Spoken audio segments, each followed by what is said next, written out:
च्या यादीमध्ये क्रमांक 26 ला धनगड हा शब्द टाकलेला आहे। या ठिकाणी सन्माननीय अजितदादांना ही सर्व माहिती आहे। मागच्या 50-60 वर्षापासून या राज्यातले धनगर बांधव वर्षानुवर्ष आंदोलन उपोषण करत आलेली आहेत। 2014 साली बारामतीमध्ये मोठं आंदोलन झालं। सन्माननीय मुख्यमंत्री साहेबांनी शब्द दिला होता की धनगर समाजाला अनुसूचित जमातीमध्ये समावेश करण्यात येईल म्हणून। राज्य सरकार कायम समित्या नेमतात, शिष्टमंडळांकडे तपासणी होती, बैठका घेतात, पण 80 वर्ष होत आली स्वातंत्र्याला, अजून धनगर समाज अनुसूचित जमातीच्या आरक्षणापासून वंचित आहे। सन्माननीय माजी पंतप्रधान स्वर्गीय अटलजींच्या उपस्थितीमध्ये लाखोंच्या संख्येने पंढरपूर या ठिकाणी मोठा मेळावा घेण्यात आला आणि अटलजींनी सुद्धा त्या ठिकाणी शब्द दिला होता। हे सरकार हे संवेदनशील आहे।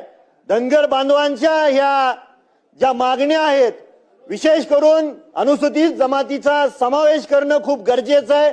धनगड हा शब्द धनगर बदलून देण्यात यावा आणि इतर राज्यांमध्ये धनगर समाजाला अनुसूचित जमातीमध्ये समावेश केलेला आहे, तर महाराष्ट्र सरकार हे कधीपर्यंत समावेश करून देणार?